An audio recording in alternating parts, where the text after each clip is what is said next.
Hello, ഇന്നൊരു nostalgia ഉണർത്തുന്ന ഒരു പഴയകാല മധുരത്തിൻ്റെ റെസിപ്പി ആയിട്ടാണ് വന്നിട്ടുള്ളത്. അപ്പോൾ ഈ ലോക്ക്ഡൗൺ സമയത്തൊക്കെ നമുക്ക് ട്രൈ ചെയ്യാൻ പറ്റിയ നല്ല ഹെൽത്തി ആയിട്ടുള്ള ഒരു പലഹാരത്തിൻ്റെ റെസിപ്പിയാണിത്. നമ്മുടെ വീടുകളിലൊക്കെ അധിക വൈകുന്നേരങ്ങളിൽ ഉണ്ടാക്കിയിരുന്ന നല്ലൊരു പലഹാരത്തിൻ്റെ റെസിപ്പിയാണ്. എൻ്റെ ഒരു ഫേവറേറ്റ് ഡിഷ് കൂടിയാണിത്.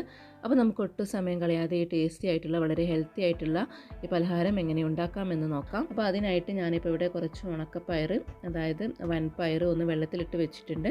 ഞാനിപ്പോൾ 1 കപ്പ് ഉണക്കപ്പയറാണ് എടുത്തിട്ടുള്ളത്. ഇനി ഇതൊരു 3-4 മണിക്കൂർ വെള്ളത്തിലിട്ടിട്ടൊന്ന് കുതിർത്ത് വെക്കുക. പിന്നെ എടുത്തിട്ടുള്ളത് കുറച്ച് മത്തനാണ്. ഞാനിപ്പോൾ ഇവിടെ ഒരു 3/4 കിലോ മത്തൻ എടുത്തിട്ടുണ്ട്. ഇനി ഇതിൻ്റെ തൊലിയൊക്കെ കളഞ്ഞിട്ട് ചെറിയ കഷ്ണങ്ങളാക്കി ഒന്ന് മുറിച്ചെടുത്തിട്ടുണ്ട്. ഇനി നമുക്കിതെങ്ങനെ കുക്ക് ചെയ്യാമെന്ന് നോക്കാം. അപ്പോൾ അതിനായിട്ട് ഒരു കുക്കറിലേക്ക് ആദ്യം നമ്മൾ കഴുകി വൃത്തിയാക്കി വെച്ച സോക്ക് ചെയ്ത് വെച്ച പയർ ഇട്ട് കൊടുക്കാം. ഇനി ഇതിൻ്റെ മുകളിലായിട്ട് നമ്മൾ കട്ട് ചെയ്ത് വെച്ചിട്ടുള്ള മത്തനാണ് ഇട്ട് കൊടുക്കുന്നത്.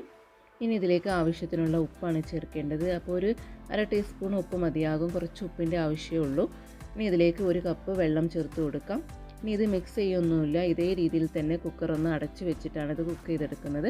അപ്പോൾ പയറിൻ്റെ വേവിനനുസരിച്ചിട്ട് എത്രയാണ് വിസിൽ വേണ്ടത് അതുവരെ ഒന്ന് കുക്ക് ചെയ്തെടുക്കാം. ഞാനിപ്പോൾ ഇവിടെ ഒരു 4 വിസിൽ വരുന്നത് വരെ കുക്ക് ചെയ്തെടുക്കുന്നുണ്ട്.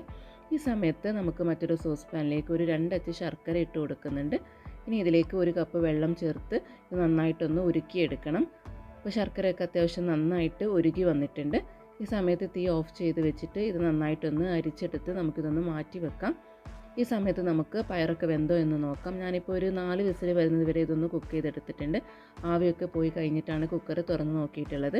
ഇനി പയർ വെന്തോ എന്ന് നോക്കാനായിട്ട് ഇതുപോലെ സ്പൂണിലെടുത്തിട്ട് ഒന്ന് പ്രസ് ചെയ്ത് നോക്കാം. അപ്പോൾ പയറൊക്കെ നന്നായിട്ട് വെന്ത് വന്നിട്ടുണ്ട്. ഇനി ഇത് നന്നായിട്ടൊന്ന് മിക്സ് ചെയ്ത് കൊടുക്കണം. കാരണം ഈ മത്തനൊക്കെ നന്നായിട്ടൊന്ന് ഉടഞ്ഞ് കിട്ടണം. അപ്പോൾ അത് വരുതൊന്ന് നന്നായിട്ടൊന്ന് മിക്സ് ചെയ്ത് കൊടുക്കാം. അപ്പോൾ ഇതെല്ലാം നന്നായിട്ട് ഞാനിപ്പോൾ ഇവിടെ മിക്സ് ചെയ്തെടുത്തിട്ടുണ്ട്. ഇനി ഇതിലേക്ക് ഉരുക്കി വെച്ച ശർക്കരയാണ് ചേർത്ത് കൊടുക്കുന്നത്.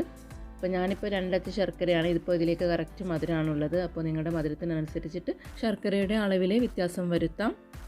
ഇനി ഇത് നന്നായിട്ടൊന്ന് മിക്സ് ചെയ്ത് കൊടുത്ത് നന്നായിട്ട് തിളപ്പിച്ചെടുക്കണം. ഈ ശർക്കര ഈ പയറിലൊക്കെ നന്നായിട്ട് പിടിച്ച് വരുന്നവരെ നമുക്കിതൊന്ന് തിളപ്പിച്ചെടുക്കാം. അപ്പോൾ ഇതൊക്കെ നന്നായിട്ട് തിളച്ച് വന്നിട്ടുണ്ട്. ഈ സമയത്ത് ഇതിലേക്ക് ചിരകിയ തേങ്ങയാണ് ചേർക്കുന്നത്. ഞാനിപ്പോൾ ഇവിടെ 1 കപ്പ് ചിരകിയ തേങ്ങ ചേർക്കുന്നുണ്ട്. അപ്പോൾ തേങ്ങയൊക്കെ എത്രത്തോളം ചേർക്കുന്നുവോ അത്രയും ടേസ്റ്റ് കിട്ടും. ഇനി നന്നായിട്ടൊന്ന് മിക്സ് ചെയ്ത് കൊടുക്കാം. ഇനി ഇതിലേക്ക് ഞാൻ ചേർക്കുന്നത് ഒരു 1/4 കപ്പ് രാഗിപ്പൊടിയാണ്. അപ്പോൾ രാഗിപ്പൊടിക്ക് പകരമായിട്ട് വേണമെങ്കിൽ അരിപ്പൊടിയോ അല്ലെങ്കിൽ മൈദയോ ചേർക്കാം. പക്ഷേ കൂടുതൽ ടേസ്റ്റി ആയിട്ടുള്ളതും അതുപോലെ ഹെൽത്തി ആയിട്ടുള്ളതും തോന്നിയിട്ടുള്ളത് രാഗിപ്പൊടി തന്നെയാണ്. ഇനി ഇതിലേക്ക് ഇട്ടിട്ട് കട്ടയൊന്നും ഇല്ലാതെ നന്നായിട്ട് മിക്സ് ചെയ്ത് എടുക്കണം. അപ്പോൾ ഇങ്ങനെ ചെയ്യാൻ ബുദ്ധിമുട്ടുള്ളവർക്ക് ഈ രാഗിപ്പൊടിയിൽ കുറച്ച് വെള്ളം ചേർത്ത് ഒന്ന് കലക്കിയെടുത്തതിന് ശേഷം ഇതിലേക്ക് ഒഴിച്ചു കൊടുത്ത് ഇളക്കി കൊടുക്കുകയാണെങ്കിൽ കട്ടയൊന്നും ഇല്ലാതെ നമുക്ക് മിക്സ് ചെയ്തെടുക്കാനായിട്ട് പറ്റും. പിന്നെ ഇത് നമ്മൾ ഒഴിച്ചു കൊടുത്തുകൊണ്ട് തന്നെ പെട്ടെന്ന് തന്നെ ഇത് കുറുകി വരും. പക്ഷേ ഒരിക്കലും തീ ഓഫ് ചെയ്യരുത്. വീണ്ടും ചെറിയ തീയിലിട്ടിട്ട് നന്നായിട്ട് ഇതിൻ്റെ പച്ചച്ചുവക്ക് ഒന്ന് മാറി വരുന്നവരെ ഒന്ന് കുക്ക് ചെയ്തെടുക്കണം. ഇനി ഞാനിതിലേക്ക് കുറച്ച് ഏലക്കാപ്പൊടിയും ചേർത്ത് കൊടുത്തിട്ടുണ്ട്. ഇനി ഇത് വീണ്ടും നന്നായിട്ടൊന്ന് മിക്സ് ചെയ്ത് കൊടുക്കാം. ഇപ്പോൾ ഇതൊക്കെ നന്നായിട്ട് വെന്ത് വന്നിട്ടുണ്ട്. നമ്മുടെ ഈ ഡിഷ് ഇവിടെ റെഡി ആയിട്ടുണ്ട്.